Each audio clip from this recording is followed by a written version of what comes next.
تا کډیر جوړ کړي پسرو زارو محلونه وړې بل دنیا خلیل سوزنا وړې بل دنیا خلیل سوزنا تا کډیر بسم الله الرحمن الرحیم. د المقدس خیری وانسر قدرمن دلیدونکو یو ځل بیا سلامونه نه کې هر احترامات درته وایم.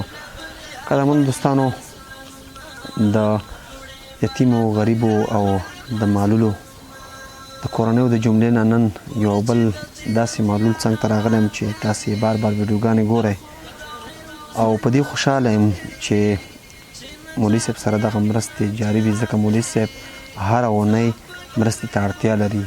دی د ګټې وټې بل څوک نه لري. دغسې ماشومان یې دوه نور دي چې هغه اوس فلحال نه وو، مدرسې ته تللي وو. یو ورور دی د بلجیم نه یې پرله پسې مرستې ورسره وکړې، کور یې ودان. موږ ورته ډېرې دعاګانې کوو، مولوي صاحب هم ورته دعاګوی دی. نو دوستانو، په تېره ویډیو کې ما ذکر کړی و چې 500 یورو یې راجمع کړې وې چې په هغې کې مو 158 کورنیو ته غوښه واخیستله، د غوښې مرسته مو وکړه. په هغې کې راته 10,000 کلدار د مولوي صاحب دپاره ویلې وې. 10,000 کلدار مې مولوي صاحب ته راوړې او مولوي صاحب ته یې ورکوو. او مولوي صاحب چې نور کوم اوس فلحال ضرورت لري هغه به هم تاسو درنو لیدونکو ته ووایي. ذکر کوا تسبیح پلاس کا هم ورسره د زړه اخلاص کا ورور کا پسل مرګ غواړي جنتونه وړې بل دنیا خلیل. جزاکم الله بدارین. الله رب العزت ته دغه ورور ته دنیا او د آخرت خیرونه او اجرونه ورکاندي. ما په مخکې ویډیوانو کې هم دا خبره کړې وه چې کوم د ورور موږ ته لاس په لاس باندې راکړي هغه دا چې رسول الله مبارک فرمایي چې تاسو د اور د جهنم نه ځان وساتئ ولو بشک تمره اگر که د کجوري په ټوکړې سره وي. او همدارنګه یو حدیث مبارک راځي چې یوه زنانه په پیشو باندې سپي باندې رحم کړی او هغه زنانه الله پاک جنت ته بوتله. او یوه زنانه وه چې هغې پیشو سره ظلم کړی او الله پاک هغه زنانه شوې جهنم ته بوتله.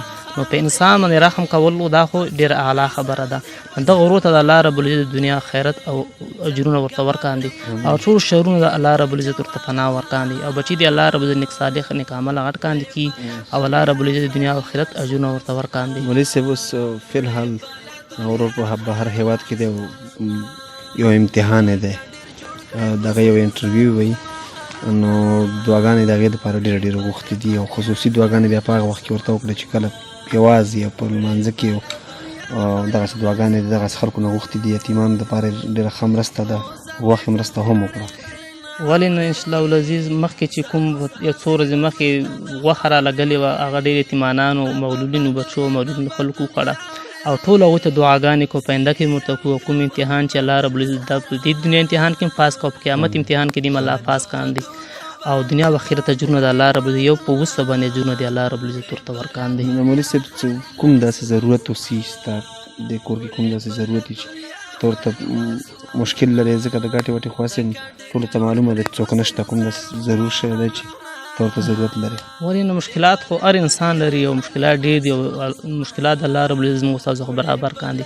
په یو د هغې د جملې دا کوی دی او هغه چې کومه خلکو چانده کړې وه او هغه چانده باندې شیشې او سمرسیبل هم اخیسته خو اوس فلحال به د طوفان کې ویشه راولېدلې کار نه کوي. یو دا سمرسیبل چې کوم دی زوړ دی کار نه کاندي او بل اوبه چې کوم دي دا خو یو لوی نعمت دی. په دې کې جومات ته یې راسره مدرسه ده کوی ستاسو خپل او کوی چې خلکو راله واله او په چانده باندې فلحال چې کوم دی بس اوبه شته دي ښې ډېرې او دا سمرسیبل یې خراب دی. یوه شیشه تخریب شوې ده، څومره شیشه؟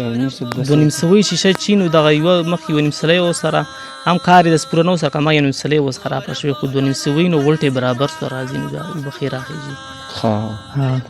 1000 2000 3000 4000 5000 6000 2000 8000 9000 لس روپۍ دي هغه ورور چې رالېږلي لاس په لاس ما ته ورسېدي. الله رب العزت ورته اجرونه ورکاندي.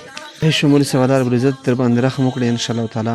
ټولو درنو لیدونکو ستا غوښتنه واورېدې او هغه ورور چې مخکې هم مرستې کړي دي او اوس یې هم مرسته درته رالیږلې ده، الله رب العزت بس د هغه مرسته ویني او الله رب العزت یې هغه ته ډېر اجرونه دغه مرستې ورکړي. قدرمنو لیدونکو، د دغسې اړمنو کورنیو دپاره زموږ سره مرستې وکړئ، موږ به یې دغسې کورنیو ته لاس په لاس رسوو. ډېره زیاته مننه.